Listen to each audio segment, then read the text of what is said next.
Who are we? You sure you want to know? We're your friendly neighborhood podcast hosts, Peter and Sean. Welcome to So Much to Tell, a Raimi Spider-Man podcast, where you have just opened a portal to part 2 of our dive into Spider-Man No Way Home.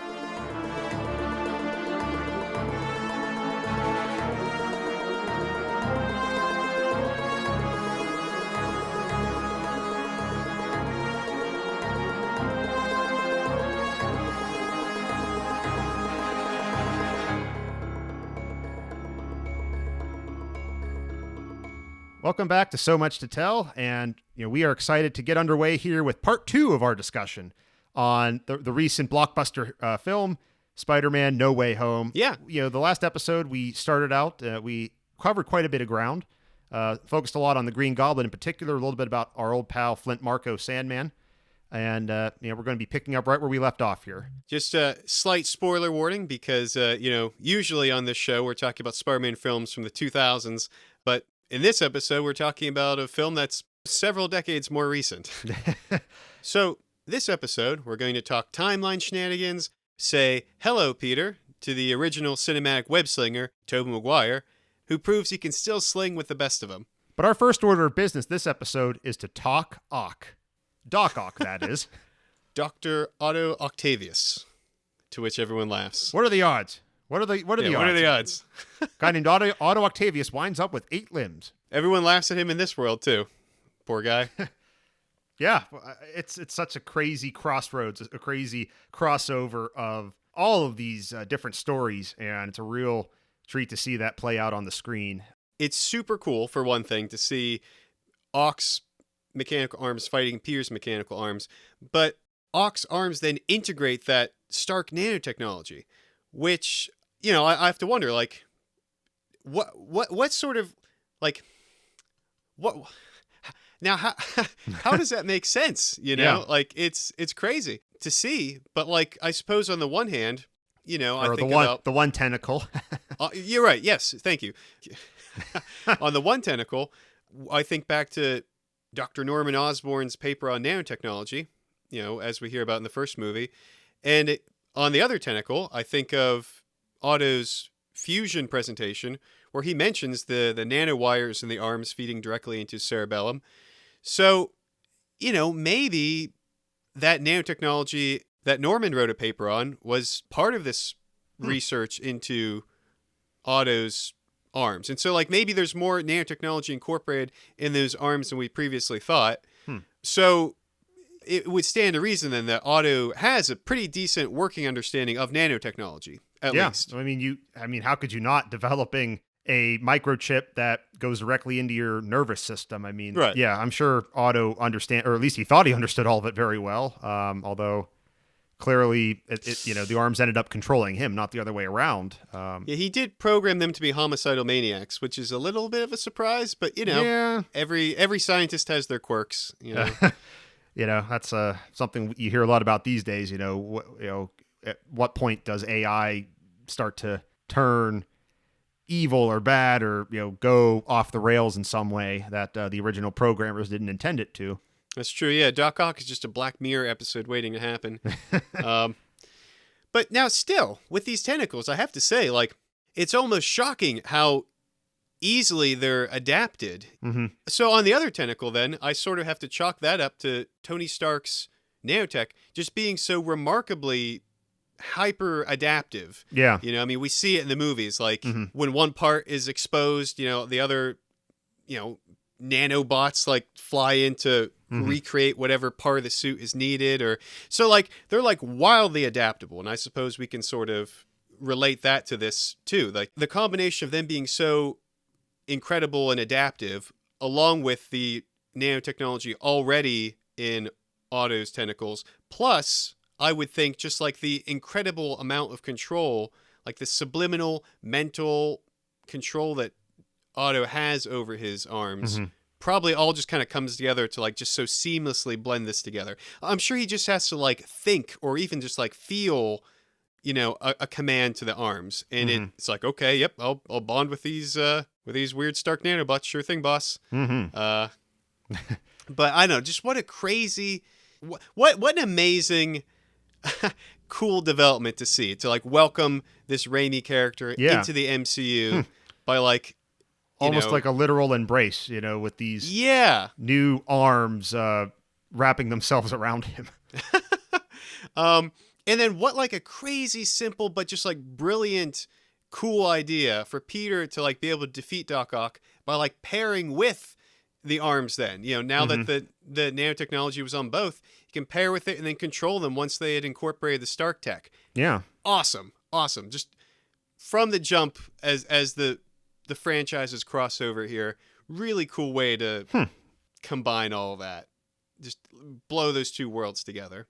Like, literally fuse them. I mean, we talked about fusion. I mean, fusion, a literal fusion of the Raimi movies and now the MCU. And yeah, like Dr. Octopus, when he's first fighting the Iron Spider, just even he himself remarks like, "Oh, it's good to have some competition." Or I know that's not the quote, but he. Oh yeah, it's funny. Yeah, he looks at his own arms. He's like, it looks like we've got competition.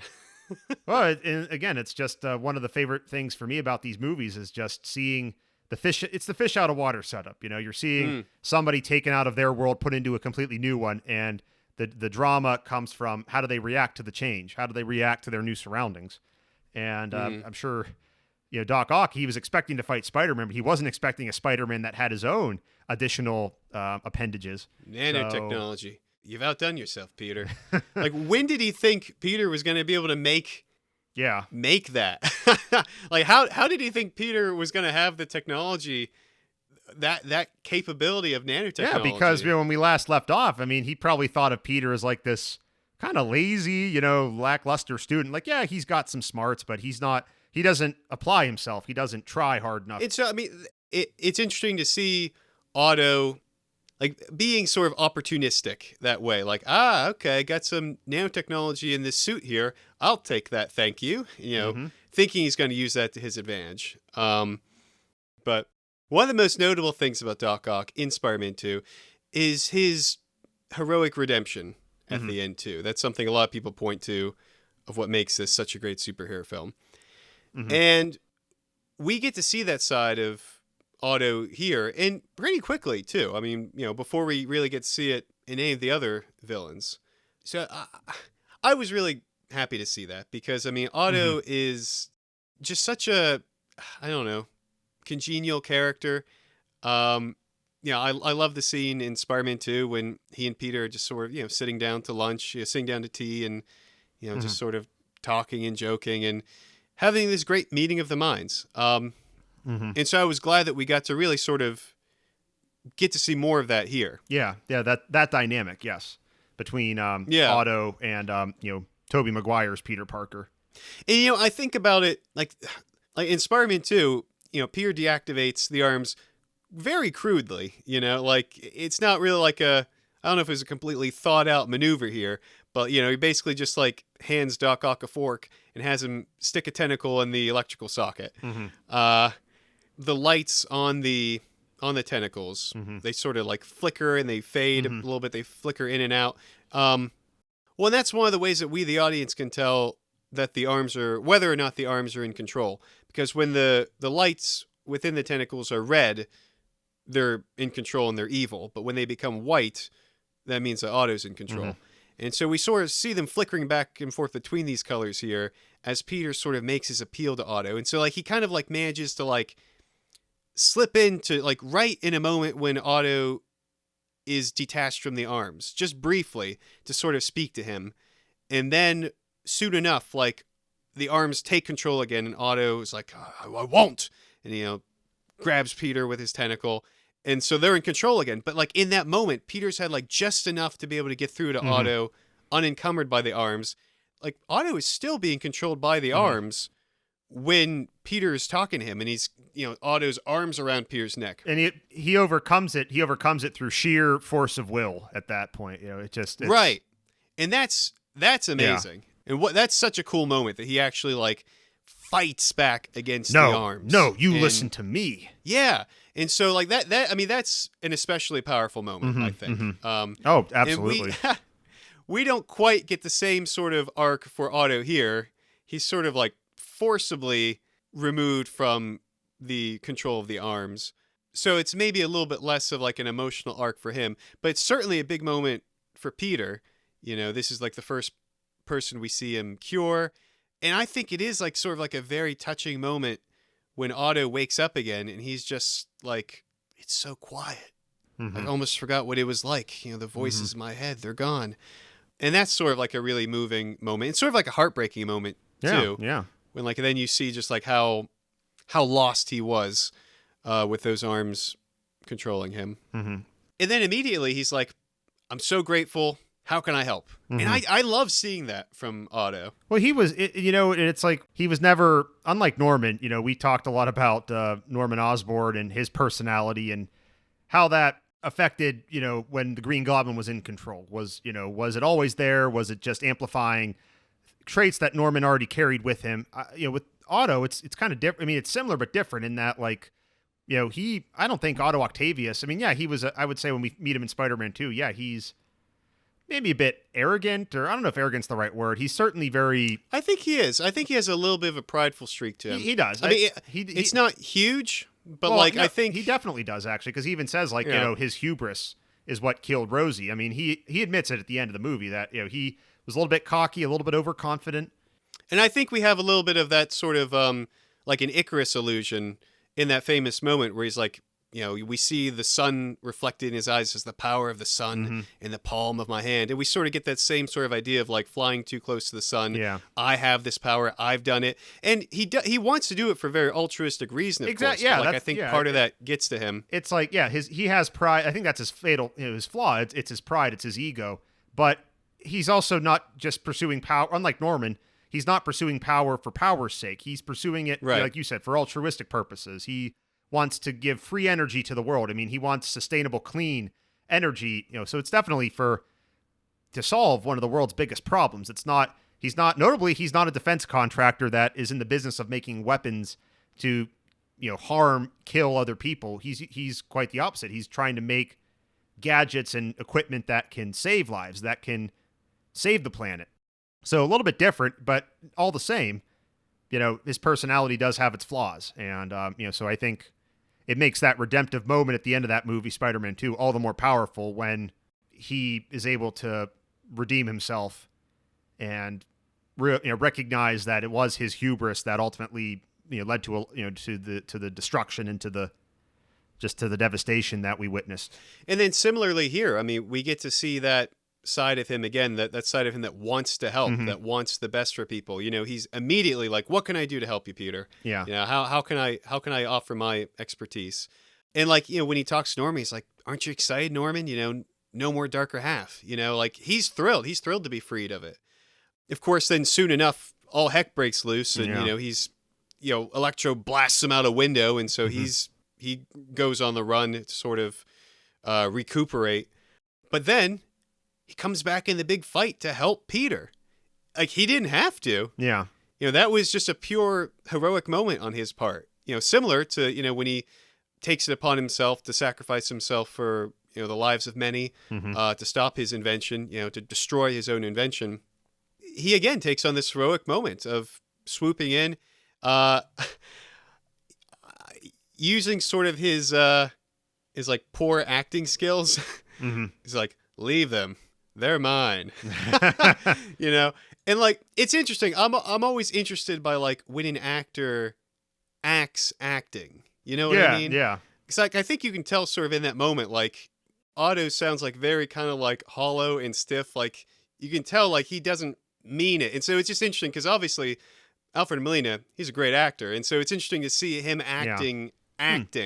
That always sort of like interests me. But yeah, so he comes back in that moment. He kind of like pretends to be a villain to Electro when like the other Spider-Man are like all like literally up against a wall here. And then he swoops in and, takes the arc reactor off of Electro and he's like, there you go. Which is just so lovely to see. He even like, when Goblin shows up, he jumps in, blocks a bunch of razor bats with his tentacles. He like grabs the Goblin's glider with his tentacles. I mean, it's almost like the video game Friend or Foe, Yeah. Which is sort of set in the Raimi verse, sort of taking all the villains from the movies up to that point, up to 2007, and like having you fight alongside them. It's just crazy to see like Dr. Octopus and the Green Goblin fighting on the big screen. Mm-hmm. It kind of reminds me a little bit of like Spider-Man 3, how it was really cool to see, Spider-Man and the new Goblin, Harry Osborn, team up at the end there to take on Venom and Sandman. So it's great to see. Such a great moment. It's great in this movie to see Dr. Octopus teaming up with the Spider-Man as well. It's just, I don't know, it's just fun to see, just different characters. I mean, that was the whole point of the Avengers, like everybody wanted to see these people go into battle together, see how that would turn out. It's a good point. Yeah, there's something just, I think, almost inherently appealing about that, seeing these character combinations. Crossovers, just seeing these different character combinations. And so seeing Dr. Octopus on the side of the good guys for once, I think, was kind of a nice, something that we never got to see before. So, it was, I agree. It was a lot of fun and very touching, very heartwarming to see that as well. Yeah. And then, so, like, once again at this point, at long last, Otto finds himself with the power of the sun in the palm of his hand, courtesy a Stark arc reactor. He says that, the power of the sun, and then, Toby's Peter swings in, says, in the palm of your hand. And I think that's sort of a really fascinating moment, because obviously that ties back to his arc and motivation from Spider-Man 2. And now he has this improved version of basically the energy source he always wanted to create for humanity. Like, what do you think he's feeling in that moment? Because that's got to be a profound moment for him. No, I'm sure. Yeah. Like I don't know. Like I could see it going a couple of ways. I mean, just, happy and overjoyed. I could also see maybe being a little jealous, or, just like that. Oh, well, how, this Tony Stark, who I never met, was able to do this, but not me. I could see that being, being a little bit deflating, but at the same time, but I don't really get that from him in that moment. I don't either. I'm just, like, but it is a very bittersweet moment, I think. And I think it's sort of a really nice culmination to sort of his arc carrying over from Spider-Man 2. Because it's bittersweet, but I don't think he's bitter in that moment. Yeah. I think he's just maybe a little bit sad, maybe a little bit awestruck, impressed. Yeah. Maybe he's a little bit inspired that, wow, someone did it. Mm-hmm. It can be done. That's true. Yeah, that's what I mean. That's the good side of it. Because I think, if somebody with a different personality would be jealous or spiteful, or, imagine if it were Norman, who'd been working his whole life on a particular project. Then and then he sees somebody else already beat him to it. I think. Yeah. And I think this does connect again with his, like we talked about, like, if he has a sin, if he has a flaw, it's pride, Mm-hmm. And I think like that moment where he's holding it, like, he's not like, steal it. Like, no, he wouldn't. He's not going to steal it. I don't think his tone doesn't come across as jealous. I think he's sort of getting to show us that, like, he's sort of at peace. He's sort of come to terms with what he's done. He's tried his best. Yeah. Someone did it. It can be done. That's wonderful. Maybe a little regretful that his didn't work, but like I said, maybe inspired and hopeful that it could. Mm-hmm. So I don't know. So I really like that moment when he gets to, it's a little bit of a callback, like a sort of fun callback to what he says in Spider-Man 2, power of the sun, the palm of my hand. But like, I think it's actually pretty meaningful in that moment. Absolutely. And it also heralds the return of Toby, that moment as well, because he similarly mentions the power of the sun, the palm of my hand line at the beginning of the movie. But of course, the Peter that's there has no idea what he's talking about. Mm-hmm. And now this new Spider-Man comes up and echoes it and finishes the line for him in the palm of your hand. Which I don't know, maybe he said that when they were at tea. I don't know, because when he says it in Spider-Man 2, like, I think he says it kind of quietly right next to a fusion reactor. He does. I don't think Peter heard him from all the way over there. Well, that might have been like the catchphrase or something that he was working on for the project, and maybe he must have said it off screen, when they were having tea together or something. That's what I'm going to assume. Yeah. So then Peter shows up and finishes the line, and Otto looks at him for a moment like, wait a minute. And then, Spider-Man pulls off the mask, and it's his Peter. It's a Peter he knows. And just like the joy and delight in Otto's eyes, and similarly, the same look in Peter's eyes, like he's alive. Like 20 years ago in Peter's time, this man went down with the ship, like he sacrificed himself for New York, and here he is, and it's a very short but a very sweet sort of moment between these two characters. Yeah. Alive and in the flesh. Yeah. And I know there's a very like father-son dynamic between Norman and Peter, of course. We talk about that all the time. But there's, I think, to an extent, a little bit of a father-son dynamic with Peter and Otto, too. I mean, Yeah. especially like when, he's welcoming him and sitting down to dinner with him, like he and his wife, there's almost a little bit of like, this is the son he could have had, like the way they get on so well. And so getting them to be able to see each other again, and he's like, you're all grown up. It sounds like something like you're when your grandparents or somebody would say, or your old high school teacher, maybe. No, exactly. Like so proud of what you've become. Yeah, like I think that's a good way to put it. I don't know if I'd say I got father and son as much. Maybe more like mentor mentee, or maybe more teacher student, master student. Somebody in that role. But either way, like I think it's at the end of the day, it's somebody who he's very happy to see his protege in the present day and what has become of him. So I think that's a very sweet moment. Yeah. So. And there he is. I mean, that brings us to Tobey Maguire's Peter Parker, back and on our screens again. Yes. This is, for me, my favorite part of the movie. As fun as it was to check in with our favorite villains, or maybe villain is the wrong word for some of them, but we get to catch up, of course, with the Tobey Maguire Spider-Man here again. And even just introducing him on the screen was a lot of fun. They have that moment there at Ned's house, and where he's messing around with Doctor Strange's equipment there. And, Tobey Maguire's Peter, it just seems like he's just as awkward as ever, kind of, the way he comes in through that portal there. It's just, it's funny, but it's also, it's rewarding. It's satisfying. It's about everything you can expect from that moment. So. Hello. I hope it's okay. I just came through this. Just closed. Yeah, it's he's very much in character for him. It's great. Yeah, it's just a real as treat. Quiet, just as dorky, just as sweet.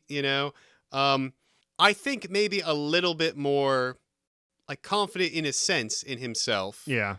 Still kind of dorky, but like he's Spider-Man, and I think he's seasoned, but still that same sort of personality basically there that we all know and love. Mm-hmm. The core of him never left. Yeah. And we get to see that right away from just his first few seconds or so on the screen there.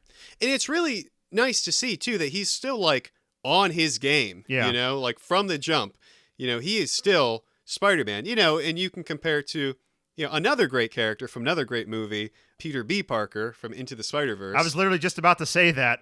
And I think that's really cool because almost every Spider-Man we've seen on screen, on the big screen to this point, setting aside the animated one, they've all been like high school or college age. So, 18, 19, up to like maybe early 20s. Mm-hmm. And we don't get to really see like a middle-aged or like, a Spider-Man that's well into adulthood.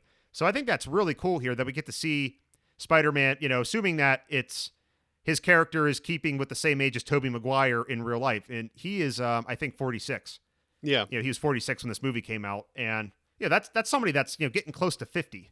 And yet he's still, like you said, just as acrobatic, just as fast, has just as much of his prowess as ever. So it's nice to see. I mean, like, obviously, absolutely no disrespect to Peter B. Parker in that movie because that's great. But like, it's nice to see. It's sort of nice to have this confirmation that Peter shows up and like, I mean, he's still doing it. Like, he's got his suit on underneath and everything. So there's this assumption that like for the past 20 years, he's still just been going along being Spider-Man. Presumably, a supervillain crops up once in a while and he fights it and he has a whole movie's worth of story that we haven't gotten to see, unfortunately, now and then. And he's helping people out, stopping crime. And that's just nice that he's kept that going. I don't know. It's nice to see that.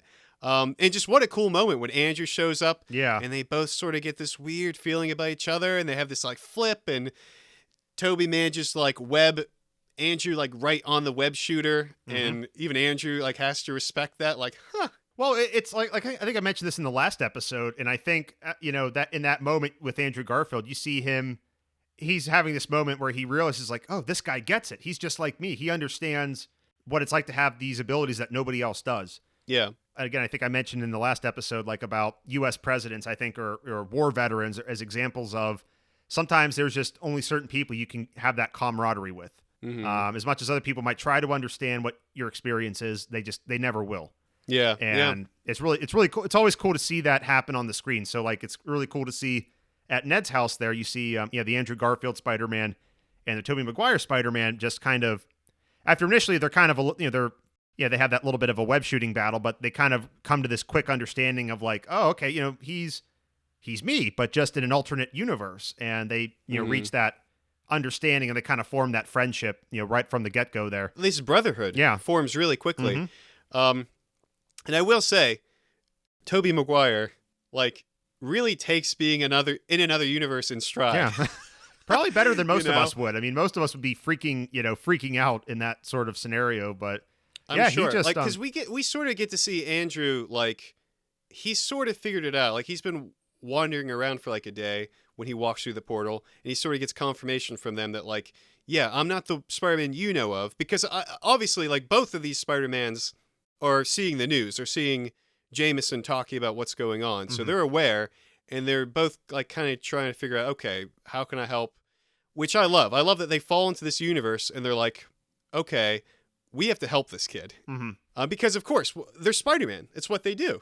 Yeah. But I love seeing Andrew like piece it together, like, matter displacement, quantum, like string theory. It's all real. And we don't really get to see Peter having like a similar like epiphany, but presumably he had something similar, because he's also been wandering around the city aware that he's in another universe. And he says, like, I've actually been looking for your friend. I get the sense that he needs help.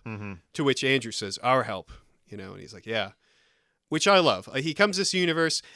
I guess I have to assume then that, like, over the years, Tobey must have had some pretty crazy stuff happen to his Spider-Man as well. If, you take walking through portals and falling through universes in stride, I mean, heck, you figure just a couple of years after being Spider-Man, he fought an alien. So who knows what happened since then. Even just in his own universe, you figure just in his first couple of years, you're right, he's seen some stuff. And portals to another dimension doesn't really seem that crazy when you have aliens that can come from outer space. You can have, humans become fused with sand particles, when you have human enhancement serums that can turn you insane, when you can become fused with nanotechnology that gives you additional limbs.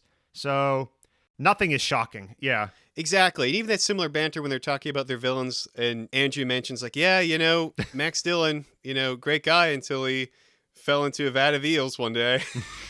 And Toby's like, that'll do it.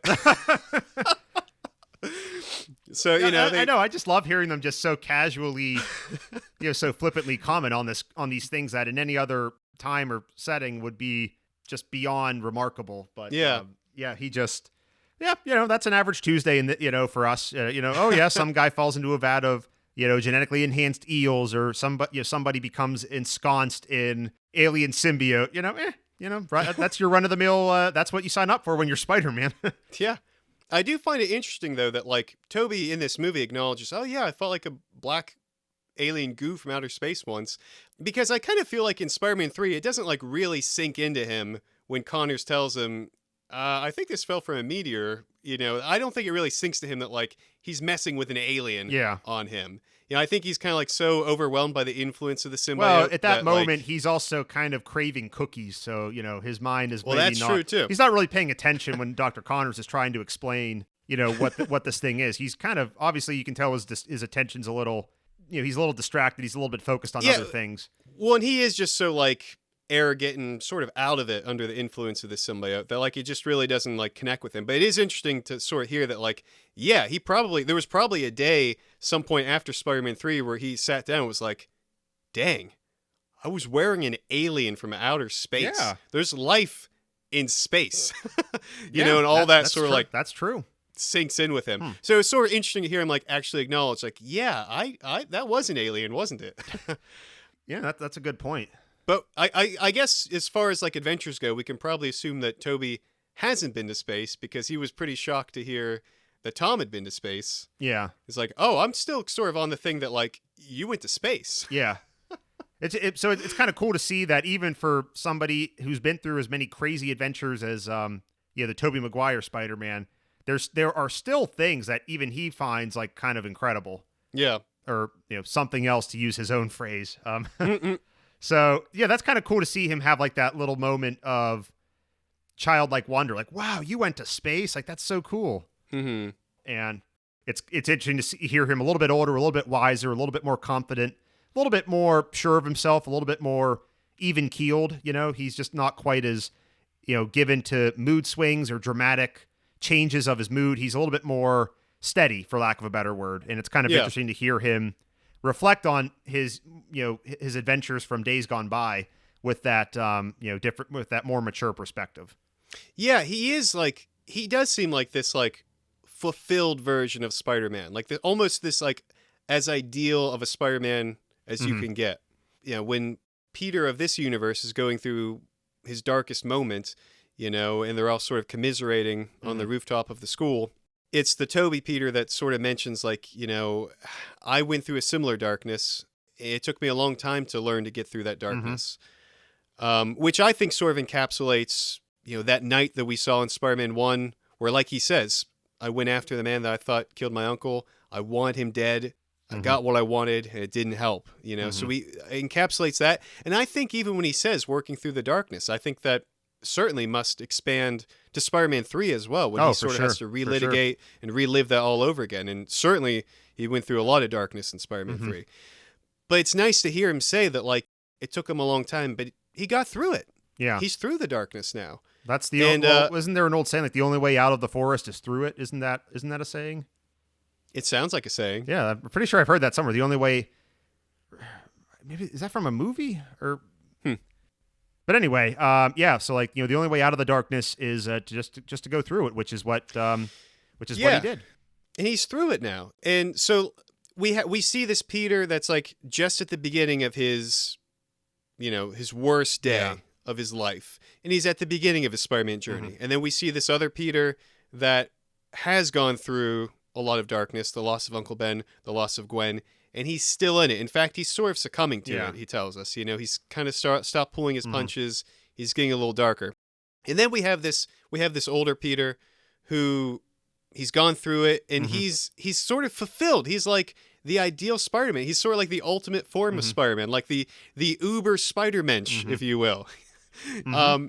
He's it.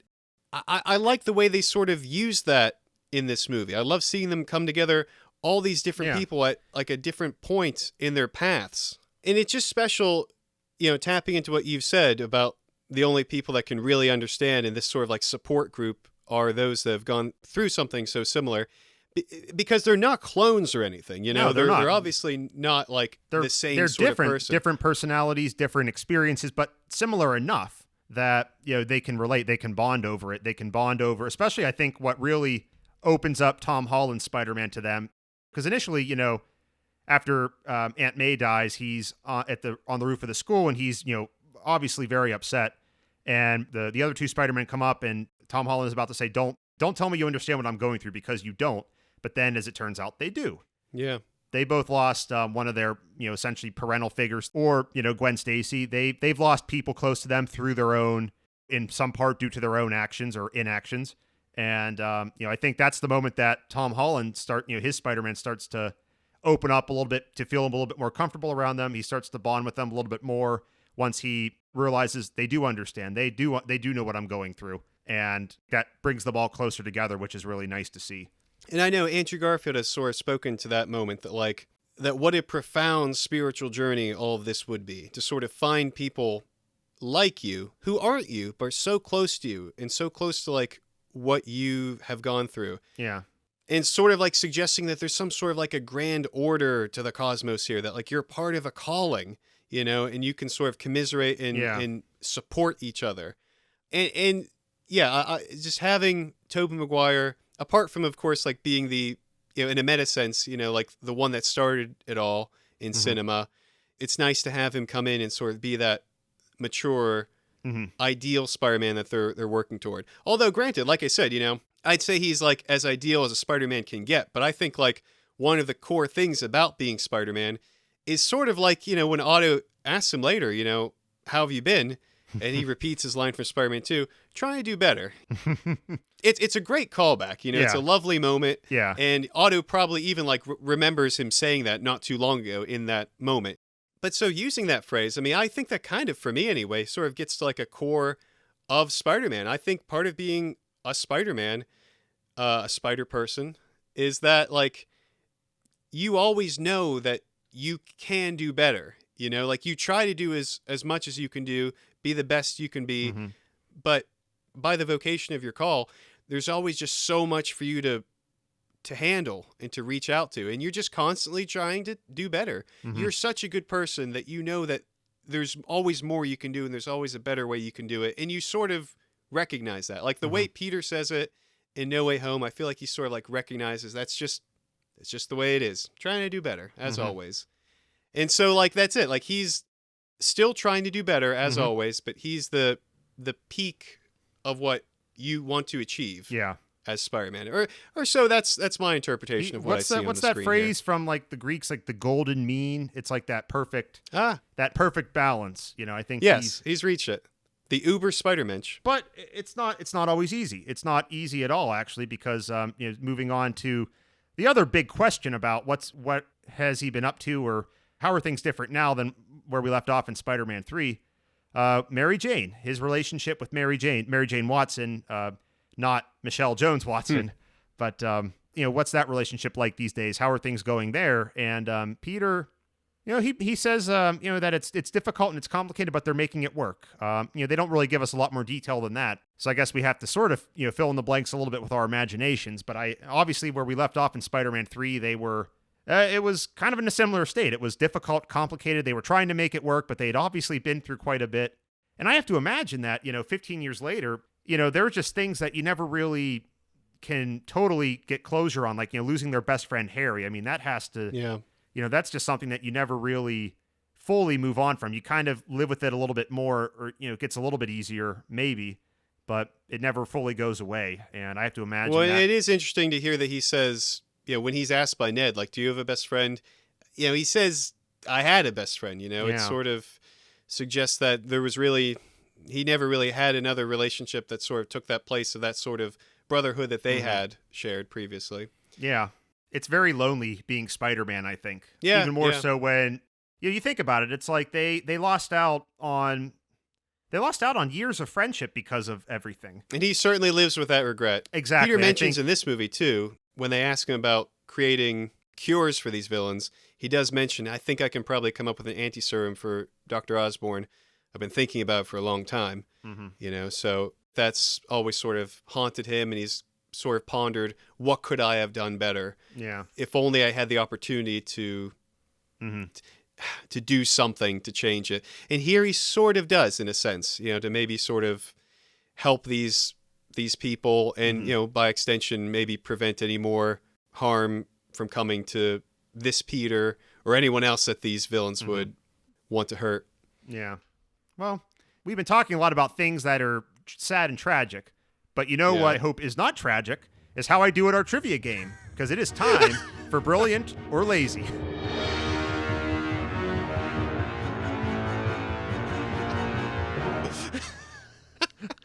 Boy, moving from that into our one of the more lighthearted parts of our show, Brilliant or Lazy, the game where Peter and I try to stump each other with increasingly difficult trivia questions.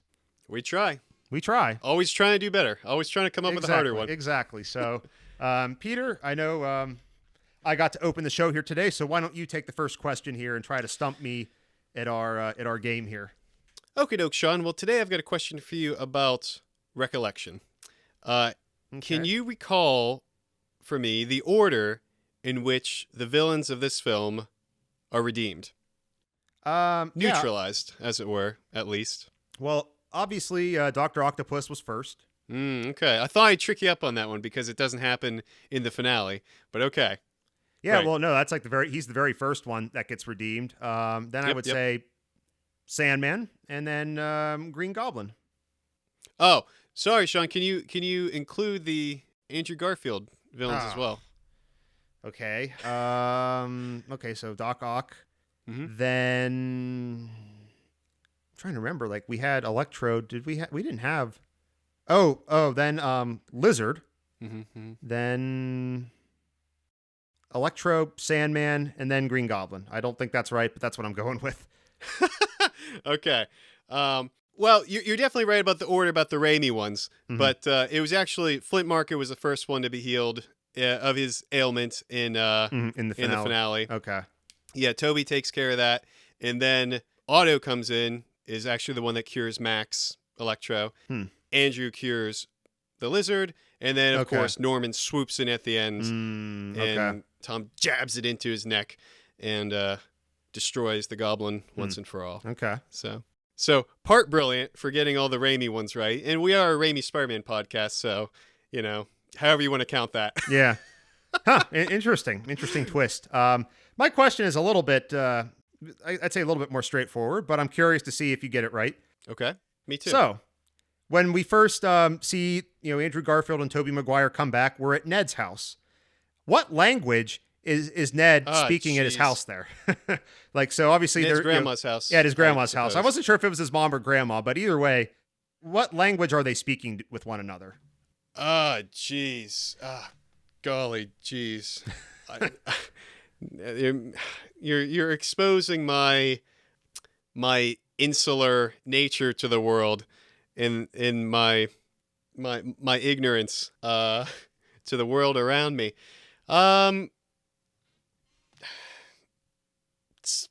Some sort of Spanish dialect? Nope. It is actually Tagalog, one of the major languages of the Philippines. Tagalog. Now, I think there's some Spanish in there because the Spanish colonized the Philippines for centuries, so I'm sure some of their language got fused with Tagalog there, just as anytime you have like a colonizer, some of their words get integrated with the local language and vice versa. Yeah. So I definitely know I heard some Spanish words here and there with what they were saying, but they were actually speaking Tagalog to each other. Well, that's very cool. So, and I feel very ignorant for not knowing that.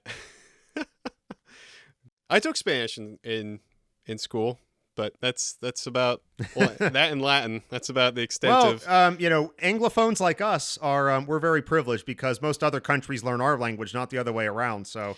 Yeah, we get the long end of the stick on that one. Yeah, we sure do. So I guess you're lazy and I'm sort of lazy. I'm definitely lazy. But you're sort of lazy. As always though, we try to do better each time around. Try to do better each time around with this game. So yeah, Always. that's a good question there. I definitely wasn't expecting to have the Garfield people included, but good twist there. Yeah, well, speaking of Garfield, it's not just Tom Holland's Peter that's mentored by Tobey Maguire's Peter. Mm-hmm. He's also sort of this mentor to Andrew Garfield as well. I think specifically about, the scene in the school science lab. They have this moment where Tom and MJ are sort of having an emotional moment, and Toby notices that Andrew's sort of, looking with admiration, maybe longing at this connection that the Peter of this world and MJ have. And it prompts Toby to ask, you have someone? He's like, nah, I got no time for Peter Parker stuff. And then Toby's like, oh, okay. And like, he sort of has this like look on his face that makes Andrew ask with like a little bit of like shock and surprise. Like, do you have time for this stuff? Toby says, it's a little complicated. Andrew's like, well, yeah, I understand. I guess just not on the cards for us. But Toby sort of like gives him this advice, as an older brother would, that like, well, I wouldn't give up. Yeah. I'm not going to say it's easy. It took a while, but we made it work. Yeah, that's true. It's this nice moment of him encouraging Andrew as well. Yeah. And of course, it's just nice for us to know that after all the trouble and turmoil of the Raimi trilogy, that ultimately it's complicated. It's complicated being Spider-Man. It's a strange life to live. Yeah. But he's sort of found a way to make it work with MJ. He and MJ are making it work. I mean, making it work, but I'm sure it still puts a little bit of a strain on their relationship. I mean, I think it's interesting because, again, I keep going back to this parallel, but it just reminds me a lot of a couple of years ago, I read Michelle Obama's memoir. And, I mean, she was very candid. She was very honest about her time as First Lady, about being Barack Obama's wife and what it meant to be a political spouse. And it was hard because she felt like she was always sharing him with other people, with his constituents, with his staff, with the campaign, with everything else. It's like, it felt like, she was never getting the attention, or her kids were getting the attention that, maybe they wanted.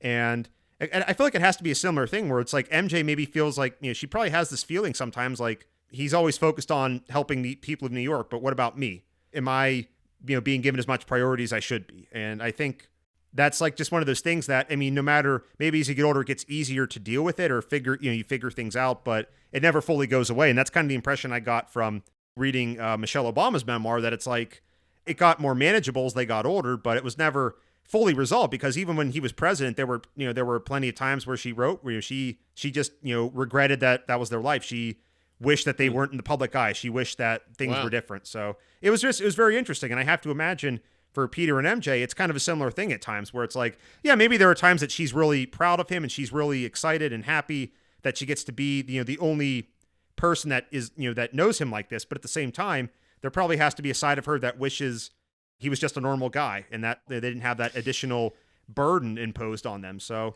I don't know. Well, heck, I'm sure there's a part of Peter that wishes he was just an ordinary guy.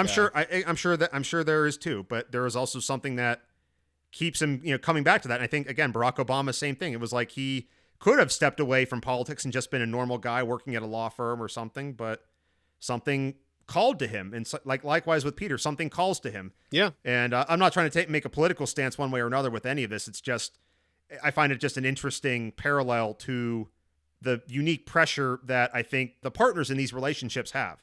It's not something that they necessarily sign up for when they get together with that person. Yeah. But it becomes we see that visualized pretty well at the end of Spider-Man 2, where she's, proud and supportive of him. Go get him, Tiger.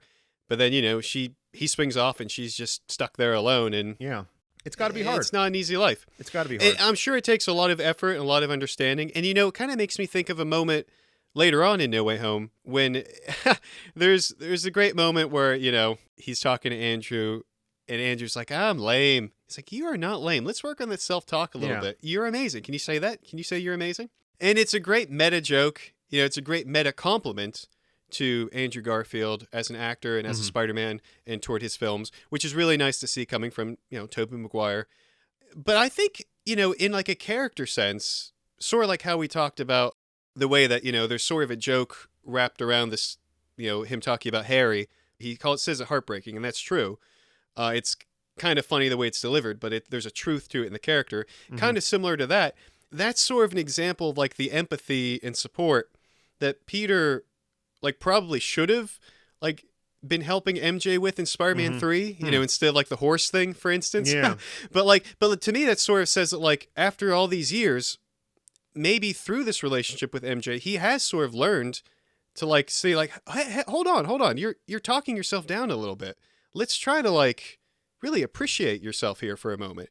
This sort of affirmational support and empathy that sort of suggests to me like a more mature depth to him that he probably has in his relationship with MJ now as well, that we didn't really see as much, certainly in Spider-Man 3. So as much as we're given here, about where these characters are nowadays, there are definitely still quite a few gaps that were kind of left to fill in or sort of just speculate or imagine. So, and that was like very much sort of what Toby wanted to do with this. Eric Summers and Chris McKenna, the screenwriters of this film, they want to be like very specific. They want to like give a lot of information to the audience about catching them up with these characters, but not so much that it felt fan servicey too much. But they said Tobey Maguire was very keen on like giving away as little as possible, like being pretty reserved with the information that he gave. And I have to wonder why.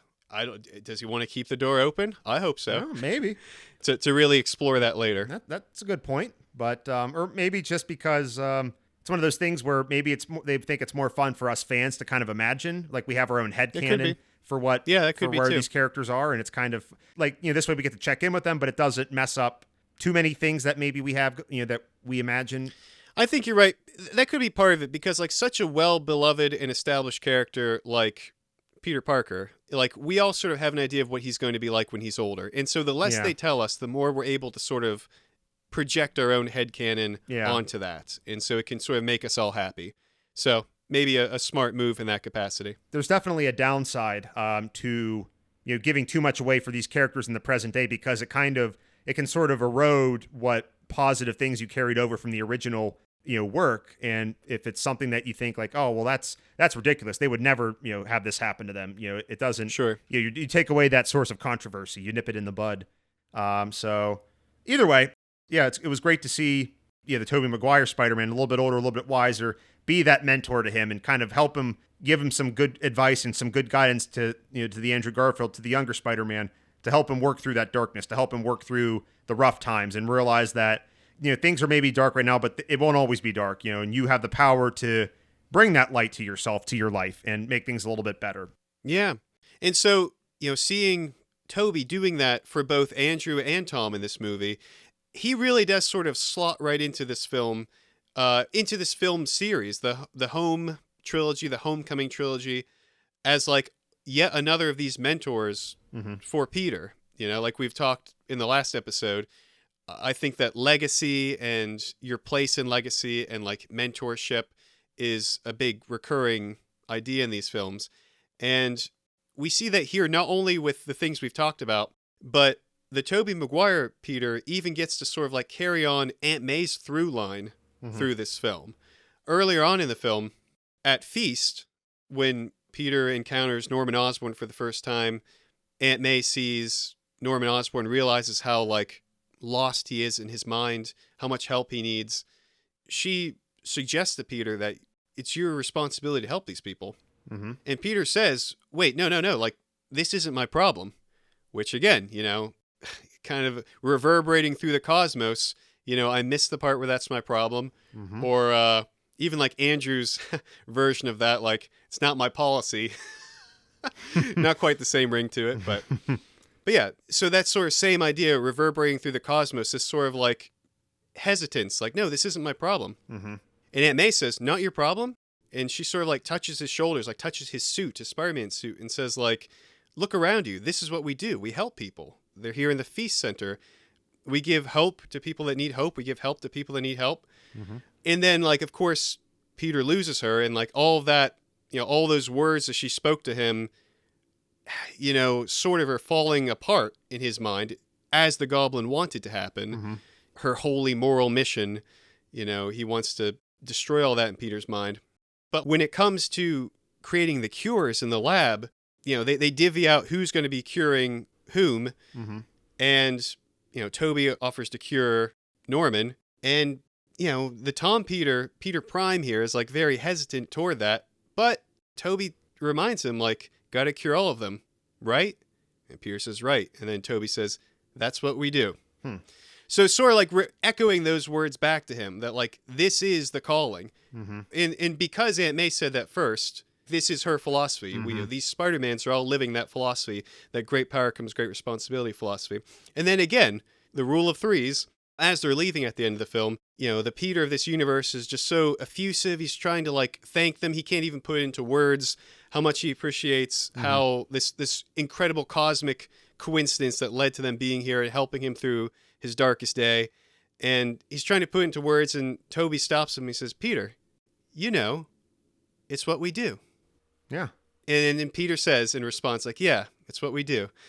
So like that continues there, that arc continues there, that like, this is just what we do. This is who we're all called to be. And it's nice to have like, it be Peter, like again, this like idealized sort of like final stage of Peter being the one to continue echoing Aunt May's words to him through this film, as the mentor. And that mentorship that Peter exhibits for Tom, it's sort of like almost exemplified, put into action again, in that moment with the absolute poetry of Peter stopping the glider from impaling Norman. Like what an incredible moment for the film too. The Peter Prime, the Peter of this world, is so demoralized and so beaten down by the vileness of the Green Goblin, attacking him on every possible level, mental, emotional, physical. And it's very nearly too much for Tom. Tom goes to pick up that glider, is getting ready to impale Norman, which again... As a side note, I mean, it's almost startling, shocking to see Tom Holland's Spider-Man just so enraged like that. It's kind of scary, actually. It's terrifying. Because he's usually kind of goofy, lighthearted, always kind of the comic relief, or kind of has this sort of youthful innocence about him. And it is just, it's really heart-wrenching to see him just like almost like this primal sense of Yeah. rage, of anger. It's kind of scary to see him just beating up Green Goblin like that toward the end there. It's just very... We've compared it to that like final fight between Luke Skywalker and Darth Vader too. Yeah. And like I want to sort of pull on that thread of that comparison too, because something that always strikes me about that scene with Luke fighting Darth Vader is it's ostensibly an action scene. Mm-hmm. You know, there's a sword fight happening, but the music is in no way exciting. It's like this tragic male chorus Mm-hmm. lamenting what's happening. And it's telling us very clearly, this is desperate, this is sad, this is tragic. Again, John Williams, genius as always. In this moment, in this scene, Michael Giacchino actually does something very similar with the film music. It similarly has this chorus playing, this like slow churning chorus sort of lamenting what we're seeing. And it's tonally similar, and it is very scary, and we realize how close we're getting to Peter basically losing. You know, he could kill the goblin and Peter will have lost. Mm-hmm. Win the battle, but lose the war. Yeah, yeah. And I think that, you know, with Norman's dying breath, he'd be laughing and smiling because he would know that he's won. Mm-hmm. He's successfully corrupted Peter. But that's when the Tobey Maguire Peter jumps in out of nowhere. The absolute poetry of him catching that glider, stopping it from impaling Norman, as it, you know, once did before, and as he was once unable to prevent before. Mm-hmm. You know, if he could have spared Norman's life, he would have, you know, certainly. But, you know, now he's doing that now. And just through the sheer look in his eyes to Tom, you know, saying like, this is not what we do. You know, this is not being Spider-Man. Probably sort of like trying to use himself as an example. Like, I've gone through this and I'm telling you, this isn't the way. You will not get the satisfaction from this that you think you will. Right. And that's what he said. It doesn't make it better. It doesn't bring back, it doesn't bring back Aunt May. You don't feel any better. You feel worse afterward. You will feel worse. Maybe you won't. Maybe right now you don't feel that way, but you will. I'm trying to save you from what I went through. I'm trying to spare you that heartache, that torment. And I mean, the Toby Peter, I mean, he's got plenty of reasons to hate Norman, to still hold anger against him, as Tom does now. Just for what ended up happening with Harry. He lost Harry because of Norman, ostensibly. This man jeopardized the lives of some of the most important people to him. Aunt May, MJ, and not to mention all the other people that the Green Goblin killed. Yeah. And, you know, ultimately, it gets through to Tom. You know, all of that sort of finally sinks through to Tom. And it just, I find it a very powerful moment because there is sort of like this cycle. Like, on the one hand, like we know Norman was already slated to die by being impaled by his glider. Mm-hmm. And of course, you know, history was going to repeat itself already when Harry also dies by being impaled by a glider. So I think it's like especially significant for Peter to like break this cycle. He is like restoring hope, sort of like righting a past wrong in this moment. And then even then, Norman stabs Peter for it because that's so Green Goblin, you know, and even Norman Osborn, like that is so him to stab someone in the back as soon as they stop being an advantage to him. Mm-hmm. But even having been stabbed, Toby still wants him to be healed. Toby smiles when Andrew trucks the formula to Tom. Tom jabs into Goblin's neck, and Toby smiles when that happens. He's glad, you know. He's not vengeful. He's glad that they were able to heal him, even if he would have died for it. Mm-hmm. I mean, what a powerful lesson for Tom. And then crucially, Goblin stabbing Peter could have been like the thing that pushes Tom to like say, okay, you know what? Aunt May was wrong. Tobey Maguire was wrong too. I'm just going to kill him anyway. Mm-hmm. But it's not. Like in that moment, like the lesson has gotten through to Tom. And even despite, you know, the backstabbing nature of the Goblin, he still wants to save Norman within. So he actually makes that final call himself, you know, the Tom Holland Peter, proving he's finally accomplished that. Oh, wow. Yeah. So That allows great moment. Tom to have the opportunity to do exactly what Aunt May had wanted, which is to help people because he could. And so he did.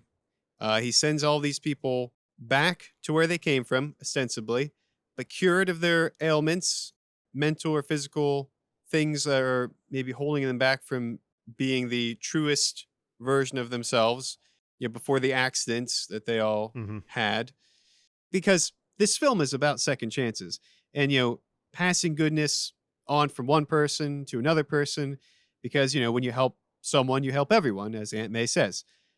So, is there any hope for the former supervillains' return to their worlds? Is there hope for these second chances in these new timelines that have now split into new realities?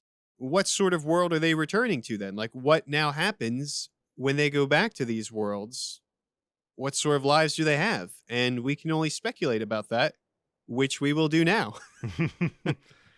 Yeah, it's always fun to imagine these sorts of what ifs or what could be. By the very nature of this movie, it allows us to kind of indulge in that sort of fantasizing. You sort of hit the nail on the head right there when you said what if. Yeah. And, much like Uatu the Watcher of Marvel lore, gazing across the vast timelines of the cosmos, let's see if we can sort of figure out what happens here. One of my questions, or at least one of my musings, is exactly like what happens with the timelines themselves once there's such a significant change in it. Because when you think about it, Toby only knows how to cure the goblin formula because he's been thinking about it so much. Yeah. He's been dwelling on it and thinking about it. And that only happens because the goblin died in the first place. And then maybe also because Harry died. So if Goblin goes back to a world and he's no longer Goblin, he's just Norman, and Peter never has that experience, then Peter never dwells on it, and Peter never learns how to cure him. And then when Peter comes to Tom's reality, he doesn't know how to cure him. Sort of a grandfather paradox. I was just about to say, yeah, the movie that codified a lot of these tropes, or that at least made us think about them, of course. One of your favorites, Peter, Back to the Future. Absolutely. Time travel, at least for me, it's like, you think about it for too long and it just all sort of falls apart. So it's hard. Right. At least that's, I'm not not enough of a scientist myself to, maybe think about these intricacies with more nuance, but same here. Well, I mention it because I do think it sort of bears mentioning, because that sort of factors into what I imagine then happens in these timelines. Because, you mentioned Back to the Future, of course, and in Back to the Future, you get to change your reality. And I sort of think that like your mind just goes along with the change, like you probably have a whole new set of memories from like growing up with a different childhood with, parents that have a vastly different type of marriage, but it doesn't necessarily look like Marty remembers any of that. Yeah. Then similarly, sort of, there's, a show that is near to my heart called Doctor Who, where similarly you can change a single timeline and still be a part of it, but you just end up holding two different sets of memories in your mind. So you remember the way it was, and then you remember the new way. And that's sort of rationalized by saying, well, sometimes you have deja vu, sometimes you have a memory that doesn't make sense. That's what it is. That's the explanation.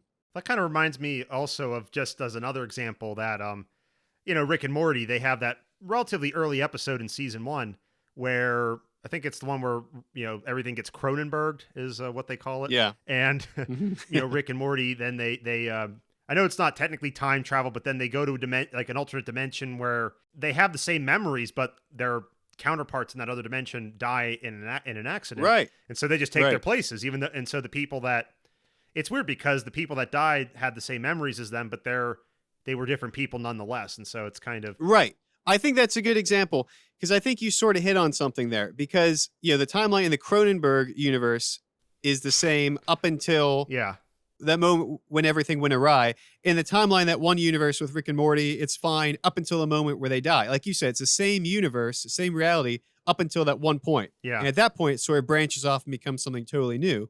And so that's why Rick and Morty can sort of step into the other one as themselves and just keep it going with barely a feather ruffled. Exactly. So that kind of brings us to then the way the MCU sort of does timelines. I know you haven't seen the show Loki, Sean, but on the show Loki, I think this bears mentioning. There's this concept of a nexus event, a nexus event. So like a timeline goes along, and then all of a sudden something happens that's just too different, and it skews off into a new timeline. So the previous timeline keeps going as it was, but then there's a new one separate from it. And so if that's the way the MCU goes, that's sort of what I think happens here. And I mention all of that because that avoids the grandfather paradox here then. Yeah. Because that means that Spider-Man 1, 2, and 3, and for that matter, Amazing Spider-Man 1 and 2, all happened the same. Norman still dies. Otto still dies. So that way we still have that Peter from the future that remembers those things happening because it did happen to him. But we also skew off into a new timeline where Norman goes back and he is alive. And so then something totally different happens there. So part of what I guess I'm saying is that conceivably, if there's a Spider-Man 4, Norman won't be alive, Otto won't be alive, et cetera, because it'll still be, I assume, in that same timeline from before. But somewhere there is a new timeline where, Norman comes back to it healed, Otto comes back to it healed, and things change drastically from that. The question then remains, is it a good change or a bad change? Yep. Big change. And so, we mentioned the Goblin a couple times there. I think he's one of the most interesting cases to talk about here because, like, what possibly happens now? Yeah, if he's returned to his time, to this new timeline as a remade man, free of this Goblin influence and able to kind of resume his life. I mean, talk about getting a second chance. Talk about just having a chance to start over, start fresh. I guess it's like, what does Norman do with that second chance? I mean, he has a new outlook, a new appreciation maybe for what he had. I mean, knowing that it was all about to be lost. I don't know. It kind of reminds me of like It's a Wonderful Life. It's just going through some sort of transformative experience like that can really. I mean, it's a story that we all love to see. I mean, that movie has been played every Christmas for almost 80 years now. Yeah, for good reason. I mean, that's what happened to George Bailey. He realized what it would have been like if he hadn't been there. Sure. I mean, a little bit different, but same idea of. And it's not quite like that, though, it is isn't. it, though? No, it's not. Just but because, it's just something I'm thinking about it as just a comparison where. Well, what I'm getting at is that, like, he goes back and he's still a murderer.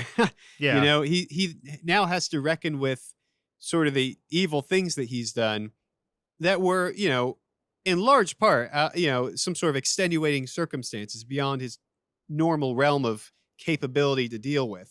Yeah. To control. So there's, extenuating, mitigating circumstances. Well, honestly, I mean, you talk about mitigating circumstances. I mean, and that is a phrase that obviously sees relevance in the legal system. But let's say, Norman somehow was able to pull off, an insanity defense that he had no idea what he was doing. And so he's able to escape life in prison as a result of that. But I think for anybody, if they found out that, as part of some blind rage or something, if they did these horrible things, that would be, it'd be too much to bear. I mean, I don't know. I mean, those are some very profound questions. Well, I will say too, once the Goblin side of him is exorcised from him at the end of No Way Home, we don't get much of him after that, but he looks absolutely remorseful and petrified and so emotional, like on his knees, questioning, what have I done, when he sees, Toby laying there. So I think he's going back with going to be a pretty heavy conscience, like sort of a Winter Soldier thing going on here. Like, I know I killed so many people, did so many horrible things. I know it wasn't really me. I know there were other circumstances going on, but still I did it.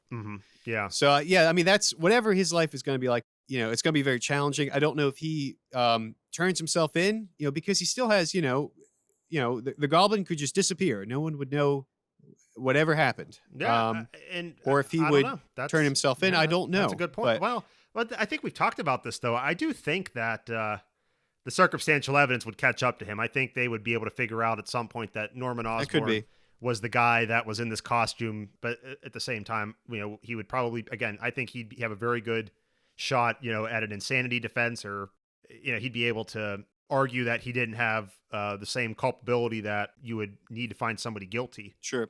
Well, one thing I like to imagine, for one thing, let's assume that he gets off either by, like you said, one of those legal arguments, or, perhaps just kind of lets the Goblin die and just lets it weigh in his conscience and doesn't come forward to face any action, just leaves it at that. In any case, one idea that I find sort of compelling is that maybe part of what he does to sort of alleviate his conscience then is to maybe sort of become sort of a benefactor for Peter Parker, for Spider-Man. You know, Yeah. now that he has this greater understanding of Peter, of what Spider-Man is, you know, he still has that appreciation of what Spider-Man, he knows who he is. He could sort of become sort of like a Tony Stark figure now to Yeah, the maybe. Tobey Maguire Peter of that Yeah. reality, sort of supplying him with different Oscorp tech and whatnot. And then, of course, that raises some questions. You know, does he continue then to neglect Harry, or does, you know, maybe can he nurture that better father side of himself? Do they continue to not tell Harry? No one likes to tell Harry anything. Like, do they not tell Harry they're secretly working together to fight crime and corruption in New York?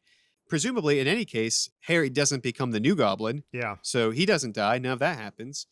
Unless there is a reality in which, you know, he goes back and faces some sort of legal action and is put away, and Harry thinks it's unjust and then decides to avenge him or something. But yeah, I mean, presumably, Harry never becomes the new Goblin.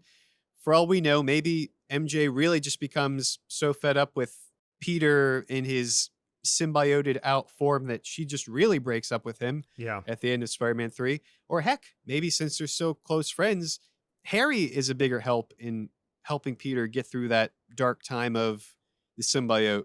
And so things never have to get that bad. And we're still, I mean, we're still assuming that even happens, that the symbiote still comes down and does its thing with you know, Peter in that movie. But yeah, I mean, well, I mean, it just sort of fell out of the sky one day. So I mean, I'm sure it would still come down. That's the one. I mean, I suppose if we want to think about the butterfly effect, maybe the way things worked out, they wouldn't be in that place at that time. Exactly. Peter and MJ. Exactly. So like maybe if they saw Harry, they would have hung out afterward instead. You know, instead of having a web hammock makeout session, they would have gone out to eat as a group or something. Well, that's what I mean. So they wouldn't have been near Venom. Who knows? You're right. Well, because I saw somebody point out that if Norman had survived and he was still running Oscorp, then Harry wouldn't have become the leader of special research projects, and then in turn they would not have gifted all that money or given all that money to Dr. Octavius to do his experiments. And so who knows how things could have changed? Who knows if Octavius would have done what he did? Or then again, as we found out in this movie, he and Norman clearly knew each other. They knew each other personally. So I don't know. Maybe Norman would have taken an interest in the fusion project. I mean, or maybe he already did, and we just never heard about it on screen. Maybe, I mean, we did sort of theorize that, there's a connection between Norman's nanotechnology and the nanowire technology in Doc Ock suit. So who knows? Maybe that would have happened regardless. Well, we don't know. It's up to whatever the writer decides. Well, I think, Dr. Octavius had been working on that. That's not... A project of that is a lifetime achievement. That's not his life's work. That's not something that he could just pull off in the couple years between the movies. It's like that's something he would have been working towards, doing research toward for decades probably. So I think it's safe to say that Norman would have known about it, even if he maybe wouldn't have. Maybe even if Oscorp had not, forked over the money for it, I still think Norman would have known about it had he survived. I mean, heck, even if it didn't work with Oscorp, he would have taken it to Quest Aerospace. He would have taken it to wherever else he could have, to get that project off the ground. Like you said, it's his life's work, so he wasn't stopping it by any means. So, but that does bring us then to Dr. Otto Octavius. So Doc Ock is a little bit of a tricky case here when it comes to returning to his universe in the hopes of having a better life. Because... yeah, he's a changed person, but he's basically going right back to a time where he was already on the cusp of being a changed person and already about to face, his heroic sacrifice. And that's sort of assuming that he goes back to that same time. If he goes back too early or too late in that timeline, I mean, too early would work out better for him. He might have more of a chance to stop things from exploding, going haywire. But going back too late and there's no New York to go back to, it seems like. If it puts him right back to that point where he was about to be redeemed anyway, kind of. On the surface, I mean, it looks like he's only worse for wear. He's got one less tentacle, thanks to Normie. So that's one less tool he has in his final fight. But yeah, I mean, because that's exactly the moment that he says he came from, when he had Peter by the throat. And that's right before Peter helps him make the final switch to the good side. Yeah. And he already seemed a little confused about what happened just before he crossed over to this realm. Mm-hmm. So I sort of have to wonder, like, was he even able to remember and process that his machine was about to, that it was self-sustaining, that it was just going to keep going and there was no way to stop it? So does he even remember what he's going back to? Yeah. Be a pretty rude awakening. Yeah, I was just about to say, boy, if you're transported back to that, that's a talk about sensory overload. Yeah. But here's my potential out for Otto. Maybe, just maybe, he was aware enough of what was going to happen. And in that time that he sort of flees from the movie, No Way Home, Mm-hmm. After Electro blasts him out the window and he goes on the lam for a little bit, there's some time that passes before he returns in the finale. Maybe he was working on some sort of solution for when he goes back. He had some time to think. Presumably, I'm sure he could find his way to get access to that Tony Stark's fabricator that Happy had at his apartment. Maybe he could whip something up to help him. Furthermore, last time we see the arc reactor, Doc Ock has it. Now, that's a vessel capable of generating a lot of energy, possibly of containing a lot of energy too. So, I don't know. Going back with another vessel for having the power of the sun in the palm of your hand, you have to wonder if a brilliant mind like Doc Ock might be able to jury rig something together pretty quickly when he gets back. I think Dr. Octopus is pretty crafty. He's pretty clever. He seems like he could MacGyver his way out of a lot of things. Yeah. I think he could whip up a contraption out of almost anything. He's like like MacGyver or Jimmy Neutron or whoever else you want to think of. So I wouldn't put it past brilliant and not lazy. No. Yeah. So anyway, just putting forth a couple of potentially good outcomes for Doc Ock. And then I do want to say too, even if it still means Otto's death, even if it still did play out the same way, this theme of the movie about having second chances, is it still worth it going through all of that to give Doc Ock a second chance? I think the answer is yes. I think just to give him a sliver of a fighting chance. I would agree with that 100%. And even further, some of the other theme of the film, passing goodness on, you do good, you don't know how that spreads. When you help someone, you help everyone. They didn't know it, but when they helped heal Otto, he kind of was a turning point in their battle against the villains at the end. Yep. All three Spider-Mans were up against a wall. They were not in a good spot until Otto came in and shifted the tide of battle there. So who would have known that kindness, would have returned to them? So worth it? Yeah, probably. Regardless. Yeah, I think so. I think it was the right thing to do, and the right thing to do is the right thing to do. Yeah. Even if Otto's fate would have been the same, I still think the message of doing the right thing, even if the outcome itself isn't different, I still think that's an important thing to emphasize. I think the Peter of this universe would still be happy he did it. He would stand by that decision. Absolutely. To have given them that fighting chance. So then, that brings us to the last of the Raimi so-called villains, the Sandman, Flint Marko. Yeah. Who we've touched on before. Yeah, I think Flint Marko, he's just an interesting character. We've talked about him in other episodes. There's just a lot of things you could talk about with his motivations and, is he really, it's the classic question of, is the guy who steals bread to feed his family when they're hungry, is that really the wrong thing? I don't know. Right. Well, and that's why I think he's probably the worst off going back. Sort of even compared to Doc Ock. Because Doc Ock, at least might be going back with some new ideas, some new tech, something could be there. But Sandman is only going back with less than he came with. Because it's not like his sand powers were ever affecting his mind in any way, like the goblin formula or the arms. He was already just trying to steal money to save his daughter's life. He was on the run. I'm sure he gets into trouble. This is only going to make that life harder for him.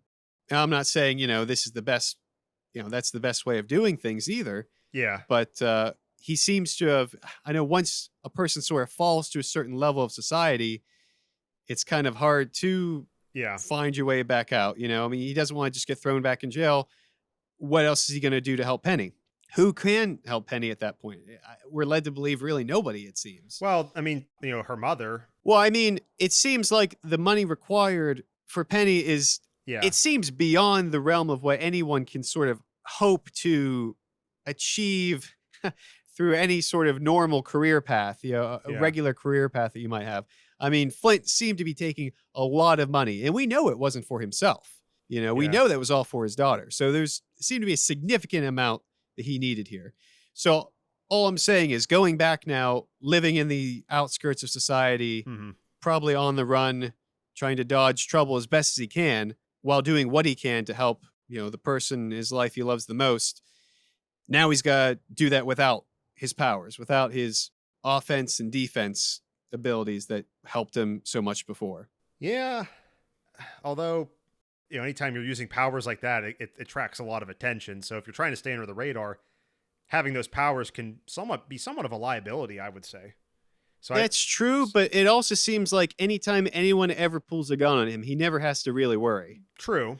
I mean, I think he could get like shot in the back and literally brush it off. Yeah. So, there's that. So that's, we talked about before in the last episode. He's sort of a tragic character, and, he continues to be such here. And probably worst of all is the fact that now without his sand powers, his first name is no longer such a clever cosmic in-joke. We lose the fun coincidence of his first name being Flint and he's got sand powers. So what a bummer. That's probably the worst of everything here. I know it just like a guy named Otto Octavius losing his 4 extra limbs. I mean, that's just such a tragedy. It's just sad. So I guess the best we can hope is that somehow Flint goes back and maybe something about the experience helps him to, I don't know, maybe meet up with Spider-Man, try to talk out what happened. Maybe Spider-Man can put in some sort of a good word with him with the authorities. Somehow they can reach some sort of agreement with, Yeah, well, I don't know, that he can try to get back on the straight and narrow and still find a way to provide for his daughter. that's what I would recommend. Just face the music. Living on the run for too long. I mean, it's so hard, I think, to live your life looking over your shoulder like that. Oh, yeah. And I don't think he's doing And it. you would know. I don't think he's. I mean, yeah, I was on the run. Yeah, it's true. Well, so now we've covered Sam Raimi's villains as they appear in this film and where they could end up back in new realities. But then what about the man himself, Tobey Maguire? What of his Peter Parker? Good question. Does he go back and just have this massive existential crisis about the incomprehensible vastness of reality? Or is this more of like a hopeful spiritual odyssey that he's returning from? I would say the second choice. I think it's more of the latter. I think we talked earlier about it would be almost a spiritual experience to you go through life for, in Tobey Maguire's case, his Spider-Man's case, 40 some years. And you think you're the only one that knows this life and and the costs and the toll that it takes on you. And you suddenly are through very fantastic, and I mean that in a very literal sense, almost like something out of a fantasy, through these fantastic means, you're transported into a whole nother dimension. And not only that, which that in and of itself would be enough to, throw people for a loop, but you're in this other dimension and you meet, alternate versions of yourself almost, people that have your name, that have your powers, that have similar life stories to you. I mean, that'd be an extremely altering experience. And I think you would have to feel positive and hopeful because you realize that, I don't know, there's this connection that transcends just your plane, your spiritual plane. There's a connection that it extends and transcends into something, far away from here, but yet, you're still so close to them in how you can relate. I don't know. I think it would be, I think it'd be a good thing, but I think I could also see it being terrifying at times to think about, but I think that an experience such as this would be as frightening or as encouraging as you'd want to make it. Yeah.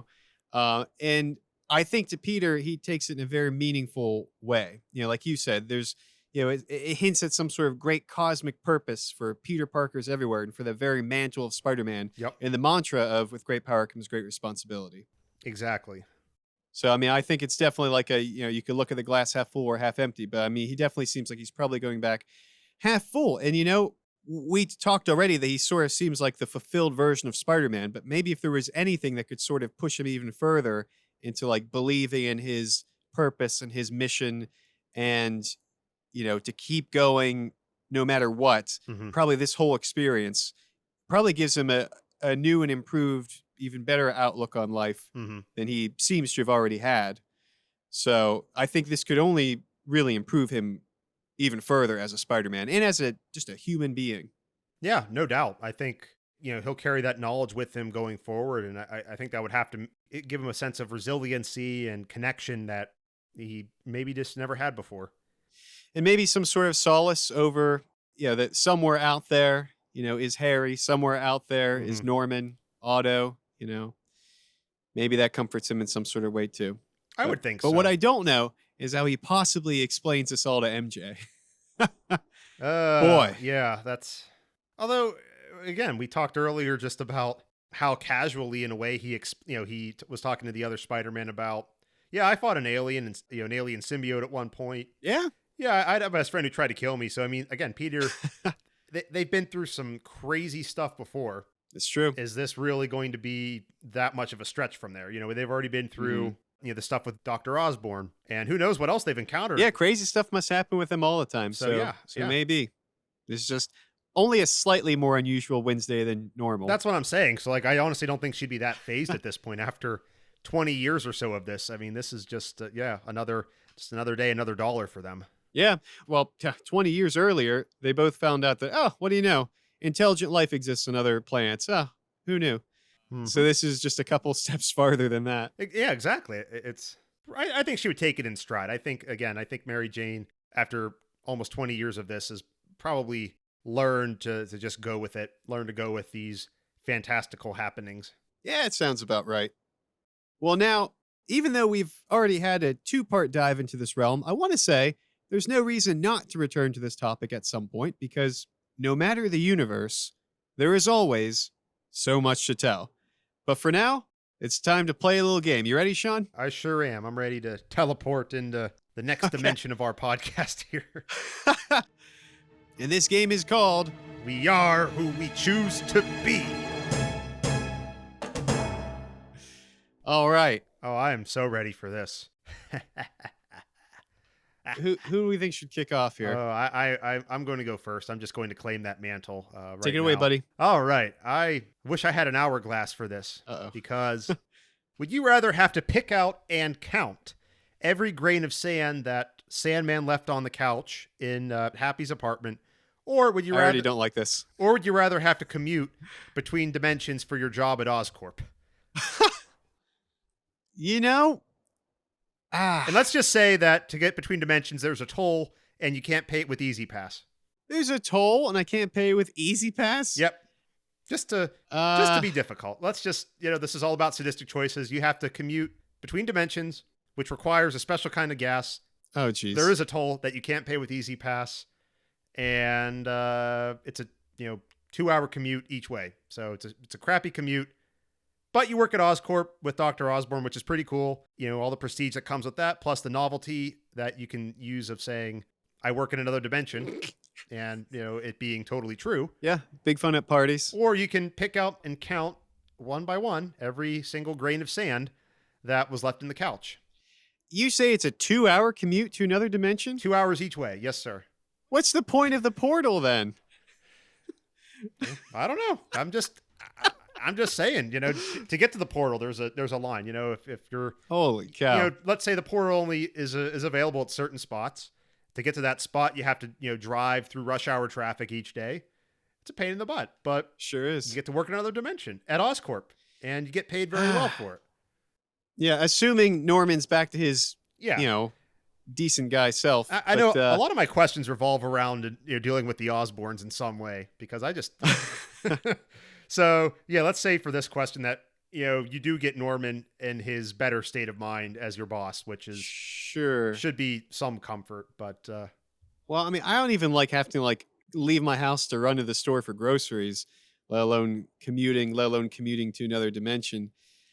I mean, now if it was really just walking through a portal and I'm there, I mean, that sounds lovely.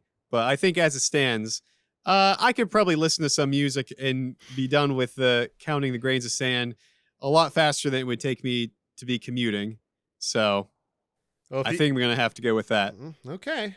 What would you do? I don't know. I feel like there's so many grains of sand. I mean, 2 hour commute though. That's a pretty rough commute. I'd probably go with the grains. Both ways, you said. Yeah, that's 4 hours a day commuting. I could probably be done counting the sand in 4 hours, or at least a week's worth of commuting. I mean, then we're just done with it. 20 hours. I would agree. I would count the grains of sand. I mean, then It's not fun, but somebody's got to do it. Apparently, Happy's that much of a stickler. yeah, no, he He wants to make sure every grain is out of that couch. well, he's pretty upset that his apartment got trashed. So, that's your punishment. You have to pick out every single grain of sand and count it. Every grain must be accounted for. Are we assuming then that because my name is Peter, I also accidentally got transferred into this universe, and now I'm stuck doing this? All the other Peters got to do the cool thing. I got to take all the grains of sand out of Happy's apartment. I guess so. Them's the breaks. Dang. Happy. No, I'm annoyed. Doctor Strange really screwed up this spell, I tell you. Ugh. Oh, well. In any case, I suppose that brings me to my question for you now, Sean. Okay, alrighty. What would you rather have if you had to have one of these sets? Would you rather have Doc Ock's arms attached around you, or would you rather have the Iron Spider of the MCU arms? What would you prefer to have in life? Now, the Iron Spider arms, are they retractable? So, in other words, am I walking around all the time with the arms out? And They are retractable, the Iron Spider arms, so Okay. I'm sure that plays a little bit of a factor here. I could more or less continue on as normal. I would just have these 4 extra arms to do with as I please. That's kind of cool. I suppose, but I think the question is too, like, which one's more useful though? I mean, Yeah. Doc Ock's arms maybe a little bit more cumbersome, but they've got super strength. They They do. can be like lighting your cigar while you're working. They can be opening up crates from Amazon. While you're having your morning coffee. That's true. I could work at a construction site, be a crane. I could. You could be a crane. Well, there you go. Sure. And what a way to travel too. You know. That's a good Whereas I point. don't think that the Iron Spider arms, I mean, they're good for like bracing you and such, Yeah. but I don't think they really have as much like dexterity. Yeah, they're not as strong. They're not as useful, maybe, but they are more practical. You can, you don't have to have them out all the time. Right. So a little bit of a trade-off there, because I think Ox arms are significantly more useful, but maybe a little cumbersome. Yeah. Also, you're pretty much saying you're okay with sleeping on your stomach for Yeah. the rest of your life. Yeah.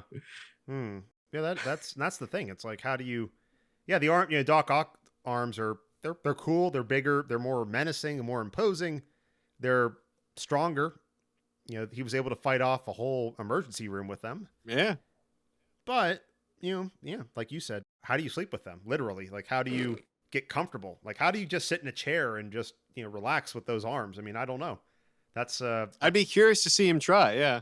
I mean, somehow he manages to fit 4 arms into a trench coat and walk into a bank with anyone noticing. So maybe they apparently have some sort of ability to, kind of shrink, but not be fully retracted into your suit. I'd probably still go with the Iron Spider arms myself, honestly, just because they're still pretty cool. They're still useful. They're still helpful.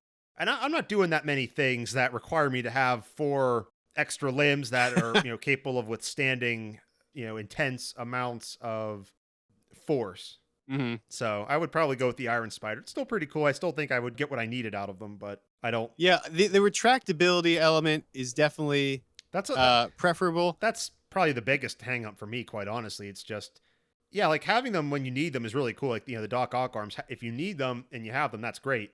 Such as handling tritium and, nuclear fusion and all that. But it's all the other times. But yeah, it's like, the 99% of your life when you're not doing those things, how do you manage? And I think how do you get a shower? That's what I'm saying. Like, just practical necessities like that. Showering, driving, sitting down. I gotta say though, as something of a multitasker myself, it would obviously be like a commitment to make. Yeah. But I think I could make do with the Doc Ock arms. Okay. I mean, you have to embrace it though. You have to like embrace this as a new lifestyle. Yeah. I mean, he talks to them, gets around on them, he goes places with them. We talked about commuting.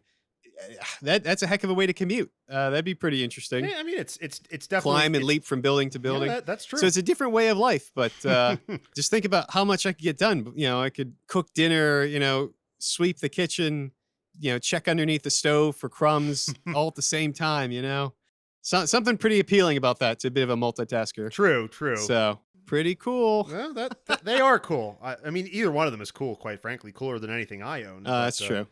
Yeah, I would still probably well, same here for that matter. I would still go with the Iron Spider. I mean, that's fair, even if it didn't come with, all the rest of the Stark technology, Mm-hmm. it would still be pretty cool to have that. So fair enough. So that's it. Yeah, tough choice.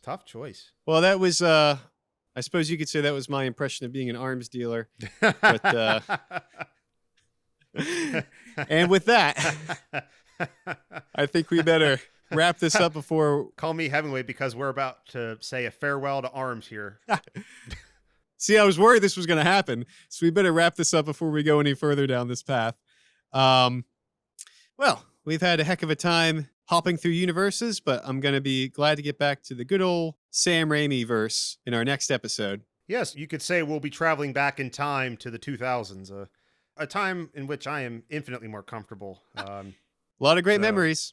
Fond memories. But yes, absolutely. Thank you all for joining us on this wonderful journey. I hope you've enjoyed it as much as we've enjoyed it. If you like, you can take 2 buses and a cab to Twitter at SMTT Podcast. That's SMTT as in So Much to Tell Podcast. And if you're able, consider joining us on Patreon to help us make this show. Right now, all we got is this 20 for the rest of the week. So until next time. Godspeed, Spider fans. All right. No Way Home. In the books. We did it. All right. At long last.